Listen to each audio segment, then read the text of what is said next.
ውድ አድማጭ ተመልካቾቻችን ዛሬ ኢራን የአሜሪካ ግዙፍ ጦር መርከቦችን እንዴት ሳትፈራ ቀረች የሚለውን ትንታኔ እንተነትናለን። ላይክ፣ ሼር፣ ሰብስክራይብ በማድረግ ቻናላችንን እናስፋው። ኢራን የአሜሪካን ጠንካራ ባህር ኃይል ለመቋቋም በዋናነት በሶስት ነገሮች ትተማመናለች።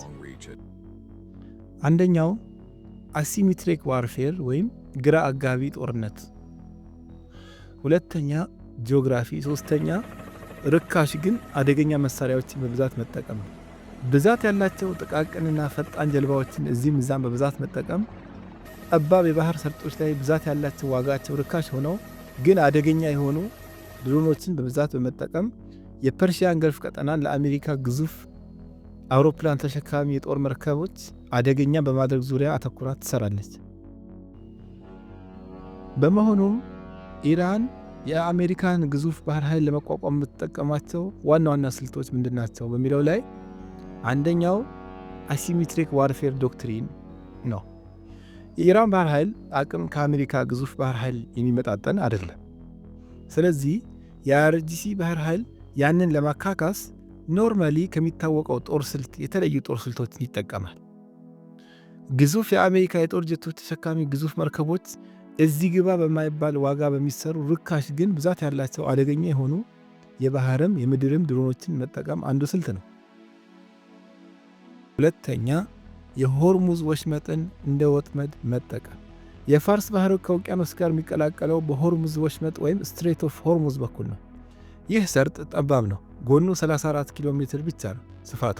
34 ኪሎ ሜትር ስፋት ያልኩት በጣም ጠባብ ነው የሚባለው የሆርሙዝ ወገብ ማለት እንጂ ሌላው ጎኑ ከ34 ኪሎ ሜትር በላይ ነው። ስለዚህ በዚህ ጠባብ መንገድ ግዙፍ ጦር መርከቦች ሲንቀሳቀሱ እንደፈለጉ ወዲህ ወዲያ መተጣጠፍ ስለማይችሉ በቀላሉ ታርጌት ይሆናል። ስለዚህ መርከቦቹ በዚህ በኩል ሲንቀሳቀሱ ኢራን በትንሹ አሸዋ ውስጥ የቀበረቻቸው ሚሳይሎች ትለቅባቸዋለች ነው፣ ሌላ የለው። ሶስተኛ የጥቃቅን ጀልባ አንበጣ። አይአርጂሲ ከመትረየስ እስከ ሮኬትና ቶርፔዶ ሚሳኤል የተጠመደባቸው በሺህ የሚቆጠሩ ትናንሽና ፈጣን ጀልባዎች አሉት። እነዚህ ትናንሽና ፈጣን ጀልባዎች አንድን ግዙፍ መርከብ ከተለያየ አቅጣጫ በተመሳሳይ ሰዓት ድንገት ጥቃት ከፍተው ያወድሙታል ወይም ያሰምጡታል። ምክንያቱም መርከቡ ከመጀመሪያው ሲሰራ ከርቀት የሚመጡ ሚሳኤሎችን እንዲመክት ተደርጎ ተሰራ እንጂ ከቅርብ ርቀት እንደ አንበጣ ወረው የተለያየ መሳሪያ ታጥቀው የሚያጠቁ ትናንሽና ፈጣን ጀልባዎችን ትራክ ማድረግ አይችልም። አራተኛ ግዙፍ የጦር መርከብ ገዳይ ሚሳኤል ወይም ካሪየር ኪለር ሚሳኤል። ኢራን በቅርቡ ከሌሎች ሀገራት ለየት ያለ ጸረ መርከብ ባለስቲክ ሚሳኤል ሰርታለች። BMS ነው። ካሊድ ፋርስ ይባላል ስሙ። 300 ኪሎ ሜትርና ከዛም በላይ የራቁ ተንቀሳቃሽ መርከቦችን መጥቶ ያሰጥማል። ሚሳኤሎቹ ከድምፅ የፈጠኑ ሱፐርሶኒክ እንደመሆናቸው የአሜሪካ ጦር መርከቦች ራሳቸው የሚከላከሉበት ሪያክሽን ታይም በማሳጣት መርከቡን መጥተው ያሰጥሙታል። 5 ርካሽ ግን አደገኛ የኢራን ድሮኖች። ኢራን እንደ ሻሄድ የመሳሰሉ ርካሽ ግን አደገኛ ፈጣን ድሮኖችን በከፍተኛ ቁጥር ታመርታለች። እነዚህ ድሮኖች ከአሜሪካ ሚሳኤል መከላከያ አንጻር በዋጋ ሲተመኑ ዋጋቸው በጣም ዝቅተኛ ነው። 1/100ኛ ዋጋ እንኳን የሌላቸው እነዚህ ድሮኖች ዋጋቸው በጣም የወረደ ቢሆንም አደገኛ ግን ናቸው። በጣም በዛ ተደርገው ወደ ጦር መርከቡ ሲተኮሱ ከነ ሚሳኤል መከላከያው ኦቨርዊል በማድረግ ያወድሙታል። 6ኛ ጋዴር ባህር ሰርጓጆች። ኢራን ፐርሺያን ገልፍ ለሚገኘው ከሌሎች ባህሮች ጋር ሲወዳደር ብዛም ጥልቀት ለሌለው የባህር ክፍል የሚስማሙ ጋዴር የተባሉ ባህር ሰርጓጆችን ሰርታለች። እነዚህ ባህር ሰርጓጆች ከሌሎች ሀገራት ባህር ሰርጓጆች ከሚለዩባቸው ባህራት አንዱ ጥቁር ድንጋይ ላይ እንደተለጠፈ ጥቁር ገበሎ ወይም እንሽላሊት ከባህሩ ጠረፍ ወይም ጠርዝ ጋር ልጥፍ ማለታቸው ነው። በዛ ላይ ምንም አይነት ሲግናል ስለማያሳዩ ለሌላ አካል ያሉበትን ቦታ ማወቅ አስቸጋሪ ነው። በዛ ላይ አውዳሚ ቶርፔዶ ሚሳኤል ስላላቸው መርከቡን በአንድ ምት አመድ ሊያደርጉት ይችላሉ። 7ኛ ከባባድና ብዛት ያላቸው ባህር ውስጥ የሚቀበሩ ፈንጂዎች። መሬት ውስጥ ፈንጂ እንደሚቀበር ሁሉ ባህር ውስጥም ፈንጂ እንደሚቀበር ስንቶቻችን እናውቃለን? ኢራን በሺህ የሚቆጠሩ በጥቃቅን ፈጣን ጀልባዎችና ባህር ሰርጓጆች ወይም የውሃ ውስጥ ድሮኖች በቀላሉ ሊቀበሩ የሚችሉ በሺህ የሚቆጠሩ የባህር ውስጥ ፈንጂዎች አሏት።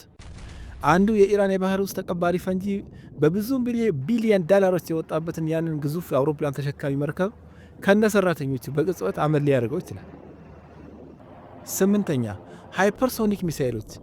ኢራን በቅርቡ ፋታህቱ የተባለ ሚሳኤል ይፋ አድርጋለች። ይህ ሚሳኤል ሃይፐርሶኒክ ግላይድ ካፓቢሊቲ ነው አለው። ስለሆነም ሚሳኤሉ ጌም ቼንጀር ወይም ጨዋታ ቀያሪ ከሚባሉ ሚሳኤሎች አንዱ ነው።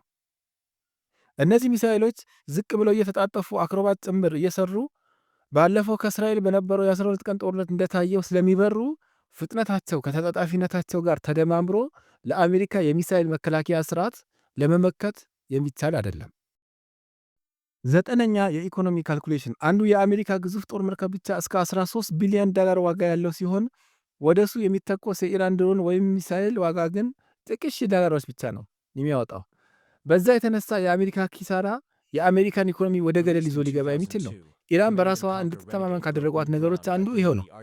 ኢራን ለአንድ ቀን ጦርነት በጥቂት ሺህ ዶላሮች የሚቆጠሩ መሳሪያዎች ብቻ ስታወጣ፣ አሜሪካ ግን በየዕለቱ በቢሊዮን ዶላሮች ልትገብር ነው። በየቀኑ በቢሊዮን ዶላሮች እየገበረች ቀናት፣ ሳምንታት፣ ወራት፣ ዓመታት ሲቆጠር እንዴት ልትሆን ነው? መልሱ ግልጽ ነው። ካዝና ውስጥ ያስቀመጥከውን ገንዘብ በ10 ብር ክብሪት እንደማቃጠል ማለት ነው።